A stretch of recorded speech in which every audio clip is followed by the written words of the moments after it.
All right. Okay. Good evening, everyone. My name is Katie Kosis. I'm the Director of Financial Aid at Niagara University. But tonight, what we're going to go over is just a general overview of the financial aid process. So it's not specifically about Niagara. If you have any questions, please feel free to let me know. But we're just going to kind of go over a quick overview of the general financial aid process you're going to have to know. There's my contact information if you do have any follow-up questions, and it'll be popped up at the end as well. Tonight, we're going to go over the FAFSA process, the different types of aid, some special conditions that you might qualify for as you go on, and then financial aid packages. So really the first thing for FAFSA, and FAFSA stands for the Free Application for Federal Student Assistance. And this is really the driving factor in receiving any type of financial aid from schools, whether you're going to a 2-year or 4-year, public, private, the FAFSA is really the driving factor. And we'll get to some different scholarships down the road, but you really do need first to fill out your FAFSA form. So the first thing you need to do before that is actually set up your FSA user ID. You can do that at fsaid.ed.gov or at studentaid.gov. Everything's really under the one website now. You will need one for yourselves and then one for at least one of your parents. Both parents don't need to set that up, but at least one does in order to sign off on the FAFSA form. And one hint is just to kind of be sure to use separate email addresses when you're creating your FSA IDs. They do need to be different from the student and the parent. Otherwise, it will get pretty messy and it will kind of intertangle things. So make sure you do have those separate email addresses set up when you are creating your FSA IDs. Once you have your FSA ID, now everyone on here is a junior, so you will be completing the 2022-23 FAFSA. Sounds crazy to say, kind of seems like it's far away, but it's really not. The 22-23 FAFSA is what you'll be filling out as junior students. And you can start filling this out October 1st of this upcoming year. So it'll be of your senior year, you'll be completing the 22-23 FAFSA.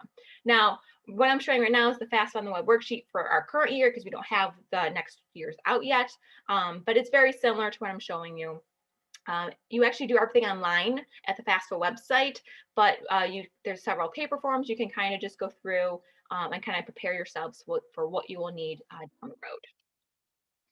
When you are completing the FAFSA form, this is, as a student, this is your FAFSA. So it is your information that you're putting on there. You're putting on your basic information, you know, your first name, last name, date of birth, social security number, those types of things. It's also going to ask you a few other questions concerning dependency status. They are going to want to know if you need to provide your parents' information as well, or just your information. Typically, most high school students are considered a dependent student and will need to actually include their parents' information on the FAFSA form. You are wondering about which parent to report. So if your parents are married or they're unmarried, but they're living together in the same household, you would report both of their information. If your parents are divorced, then you're going to report whichever parent you live with more than 50% of the time with during the prior 12 months. So be sure to kind of figure that out, you know, talk about that now with your parents to determine who you might need to report. So you're prepared for when you actually do fill it out in just 6-7 months in October. So after you fill in your information and then determine, you know, whether or not you need to report your parents' information, it will then go to, you know, asking about your parents' info. So again, same thing, you know, name, social security number, date of birth is what you'll need for them. It's also going to start asking information about income, whether it is for your parents or yourself. There's two different sections for that income information, but it will start asking for that. Now on here, it does say 2019, but again, this is for the current year. For when you file the FAFSA, you'll be using 2020 tax information.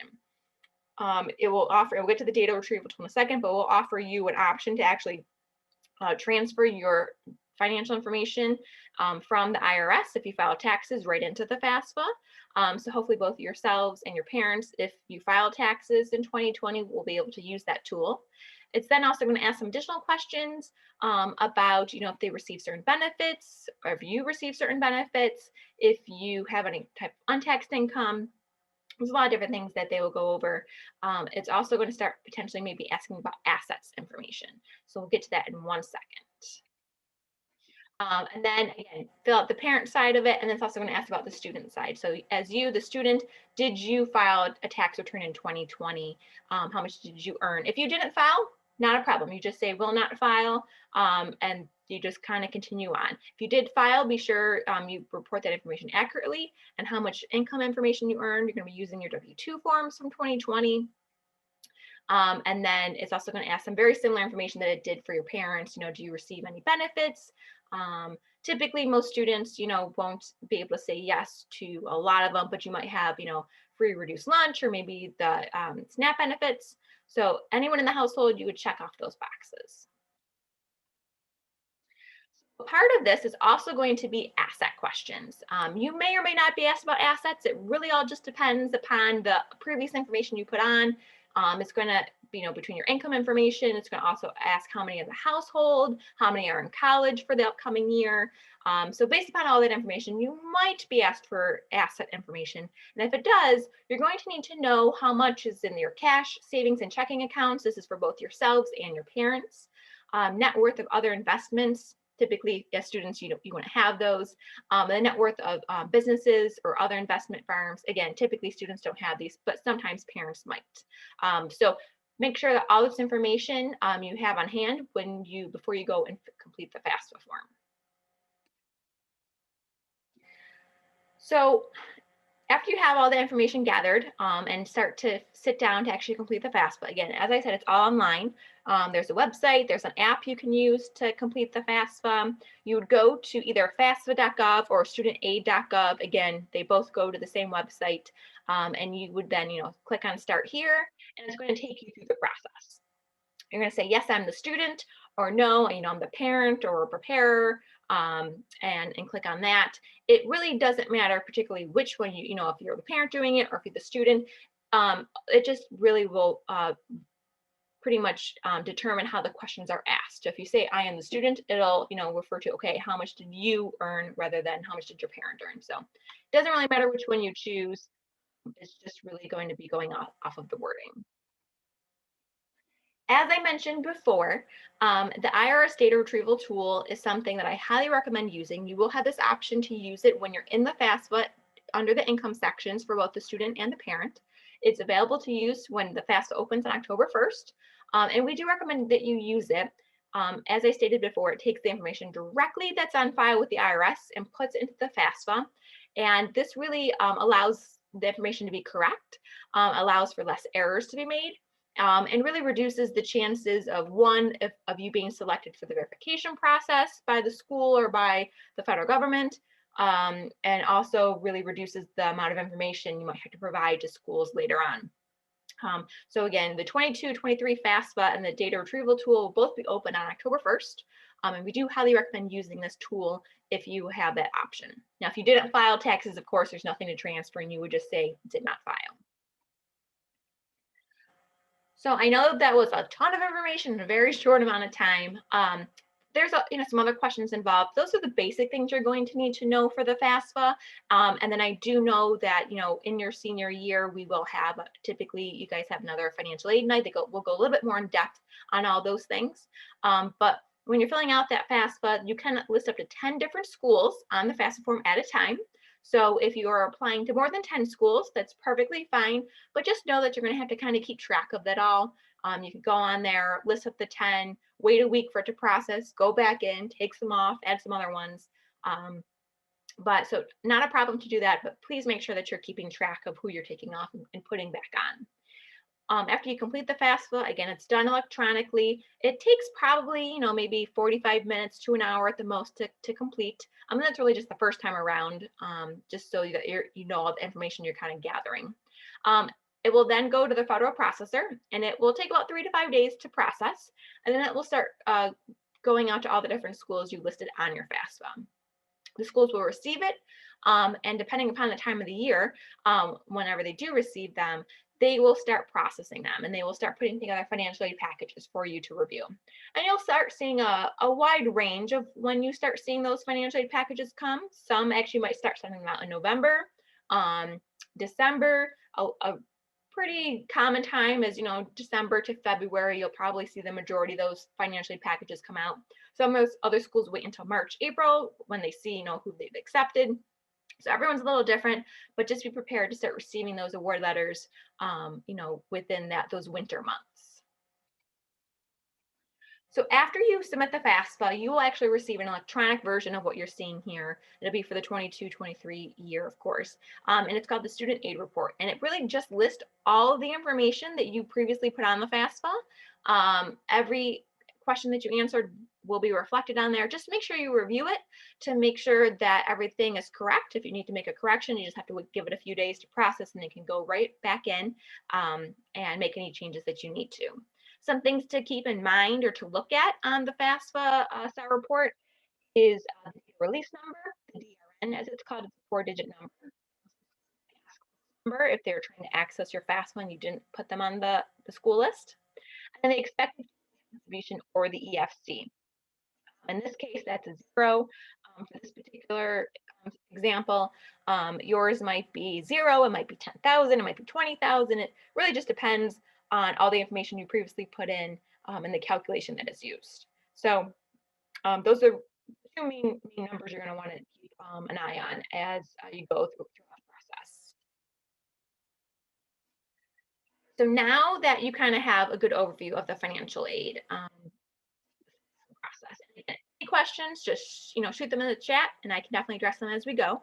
Let's see. Let me go chat. So a question is, what if your parents' income changed drastically from 2020 to 2021 due to retirement? Oh, that's a really good question. We will get to that in just a little bit. It's actually at the very end with the special conditions. So if you just hold that question, I will get back to it. We will address it in a couple more slides. But thank you. It's a really good question. Okay. So what is the cost of attendance? And I just wanted to go over really a general overview of the different things that the terms that we use in financial aid that you'll hear a lot. So the cost of attendance is a combination of direct cost and indirect cost. And direct costs are things that a student is charged directly. So whether it is, tuition, fees, room and board if you're living on campus, books maybe, and supplies, and then indirect costs such as transportation, personal cost, room and board if you're not living on campus. Those things, that you'll come in, that you'll have to, have some type of expenses for throughout the year. So we take those 2 costs, combine those together, and that creates your cost of attendance. And this can vary widely from school to school because each school has different charges. If you're going to a 2-year school, it's going to have much different costs than going to a 4-year school. Private and public have very different costs as well. So just keep that in mind as you're going along, that each school does have a different cost of attendance and might be individualized to you.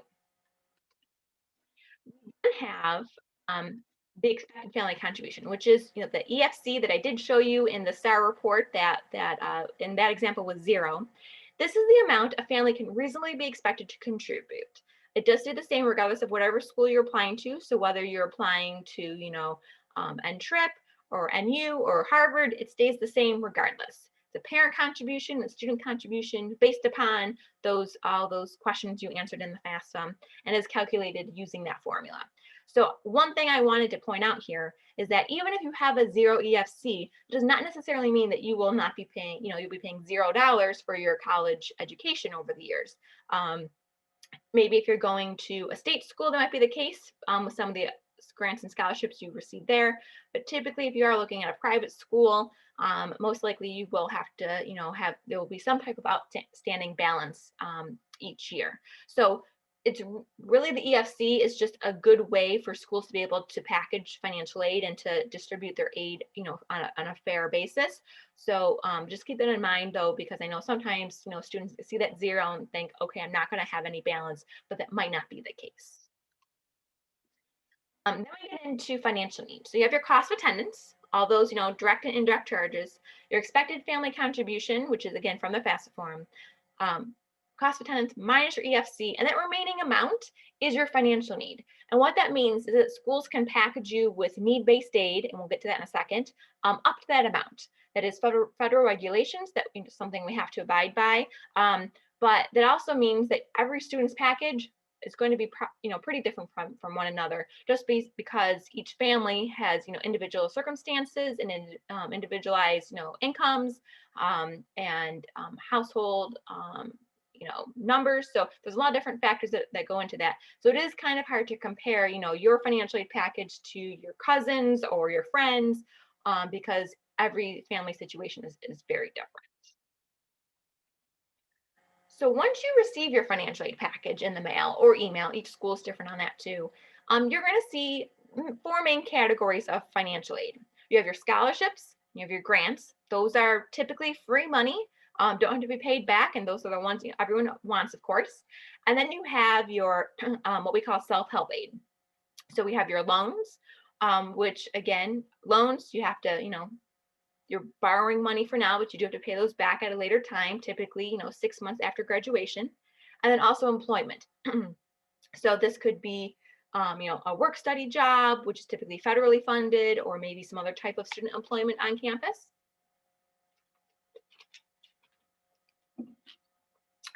So those, for the employment option, you'd be working, on campus, maybe 10, 12 hours a week, and you can use that money to go towards your bill or maybe for some, other personal expenses.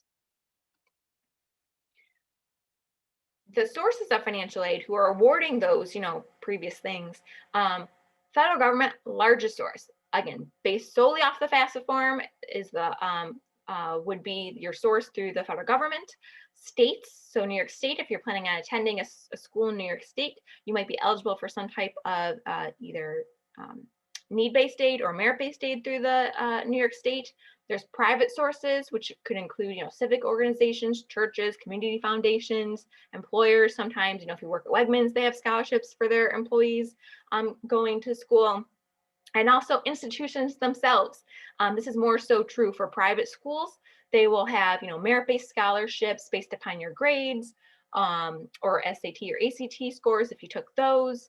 And then also some need-based or endowed scholarships that they might have. Again, every school is different as far as what they're able to offer, but completing that FAFSA form really allows you to access all of the federal and state funding that is available.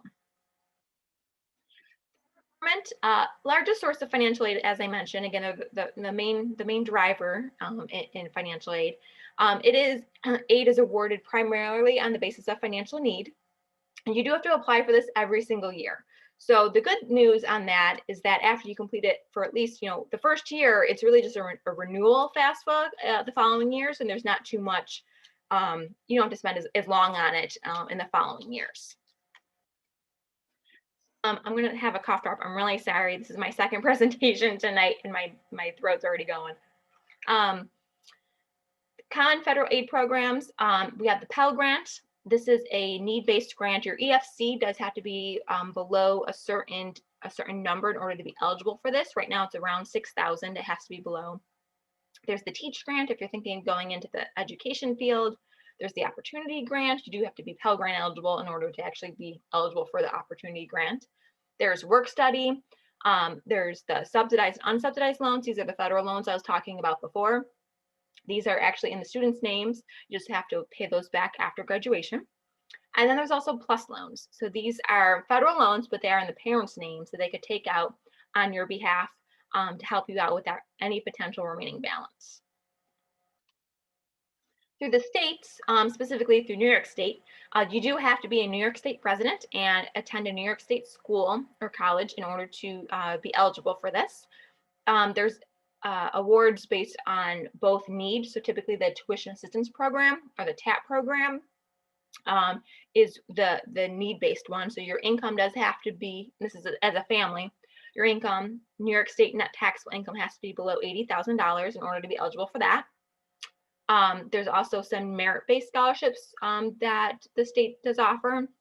There's the Excelsior program, in which if you attend either a SUNY school or a community college, you could have free tuition covered minus any TAP or Pell grants based if your family income is $125,000 or less for the year. And all of this is really based upon the FAFSA form. So you do need to, again, complete the FAFSA in order to be eligible for these other state programs, at least for New York State. And again, if you are thinking of going out of state for this, it does not travel with you. You do have to be in New York State attending a school here in order to be eligible. Some other sources, private student loans. So you have the government loans, but you also have private student lenders out there that will offer loans to students. Keep in mind though that although the students apply for them and it is in your name as a student, you will need a cosigner for that. So whether it's mom or dad or maybe grandma, we've seen a lot of different family members co-sign for that. So just keep that in mind as you're kind of going along. But besides loans, there's definitely lots of other foundations out there that have scholarships available that I highly suggest looking for to start applying for those. Well, not now, but as you're going through your senior year, kind of start researching those. Community Foundation in Greater Buffalo is one I always like to suggest because I have seen students receive a large amount of funding from them. There's also Say Yes, which of course, well, you guys wouldn't be eligible for. Sorry, that's for Buffalo. Scratch that. I'm so sorry. There are sometimes, like I said, Wegmans, sometimes your parents' employers, and then just check with Ken East as well for any the guidance counseling office for any scholarships that are specific to your high school. Most schools have some type of scholarship programs or donors who have donated something. So start looking for those things now to research them, and then you'll be ready to apply for when you become seniors. And just make sure that you're checking all the deadlines for anything, whether it is for the state or for private scholarships or whatnot, because you don't want to miss that deadline. We're going to get to the special conditions and appeals questions. So if income or a situation has changed since 2020, please contact the school. So we know that things change rapidly, and especially the past 2 years with COVID. Your taxes might not look anything like they did prior to that. So if what you report for 2020, when you go to school in fall of 22, it's no longer the same. Reach out to the colleges that you're applying to, tell them about the situation, and what we might be able to do is actually perform what we call professional judgment or special conditions, special considerations. Each school kind of calls it a little differently, but we can definitely take those things into account. Be prepared that you're going to have to provide some additional documentation to the schools. In the case of retirement, we would need to see letters stating that the retirement has happened, a current pay statement if it was maybe a half year thing, anything like that. You're going to have to provide additional documentation to the school to make sure in order for us to be able to see if there's anything additional that we can do. Same thing if a divorce or separation has happened since you filed your taxes in 2020. Again, anything like that, even if you still remain employed, but maybe it's a reduction in income, we can take a look at that as well. And then there's also, even if nothing has changed, you still have the same salary, same number of people in the household, hasn't been a divorce or anything like that, and you still just are, you get your financial aid package and you're reviewing it and you're like, I still need a little bit more in order for this to work. Feel free to reach out to maybe your admissions counselor or the financial aid office themselves to see if there's any additional funding that they can provide. Now, I will say, typically for public schools, there's not much that they can do on their end. They're limited to a lot of state funding, so there's not too much that they'll be able to do.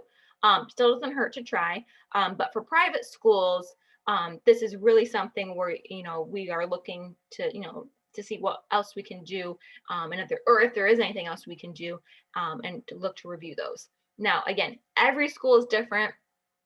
So I can't speak for every private school. I'm just speaking on this one specifically for Niagara, and that we do look at appeals. But feel free as you're going throughout the process to ask the schools, do you look at appeals? Is that something we can do if the need arises? Some schools might say, nope, sorry, we offered you the best we could do. And then others will say, yes, feel free to go ahead. We'll either see if it's something to do with what we'd consider professional judgment, or if it's just something more straight up of just looking for any additional funding, but nothing has really changed in our situation. Okay, and the last thing that I quickly quickly wanted to go over is when you do receive your financial aid packages, this is just an example of a financial aid award letter worksheet that we could also email you over to you, or you can find something else as you're going through your search. But please make sure that you start comparing the different packages. As I said, each school is different with their costs, each school is different with their financial aid package, and you really want to start comparing apples to apples. So once you start getting all those financial aid packages, really, try to do something either with this worksheet or something very similar where you're breaking down, okay, this school costs this much for tuition fees from a board. If I want to live on campus, I'm receiving this in grants and scholarships. I'm receiving this in loans. What's my remaining balance? They want to get to the very net price that, to see exactly, what it's going to cost to go to that school, and, to start, needling down exactly what you're looking for and what you're comfortable in taking out in loans potentially, or if you have the ability to pay without loans. So it's really a personal family decision that you need to go through and to really review.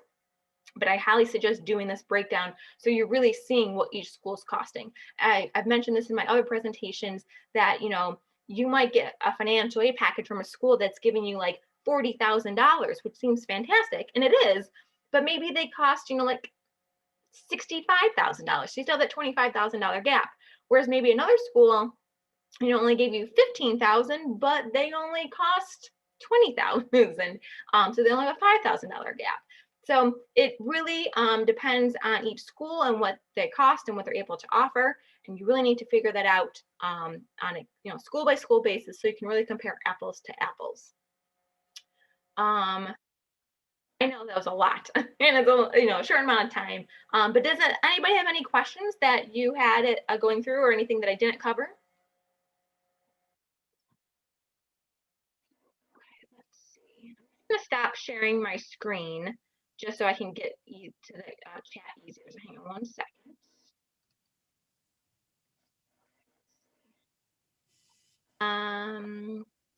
Does the New York State Excelsior Scholarship take assets into account or just adjusted gross income? Great question. No, the Excelsior New York State does not look at assets. It's only based upon your AGI. So great question. Just the FAFSA that takes into consideration. Also, some schools also ask for the CSS profile.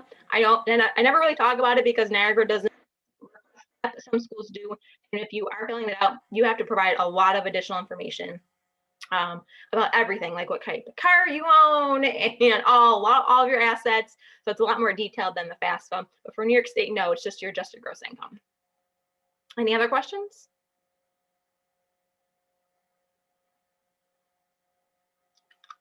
Hey, I'm glad I got like 2. That's awesome. I'll take it. For 3 people, I'll take it. And I'm going to stop recording and I'll send along, but feel free to keep asking questions. I'm just going to stop recording. Maybe.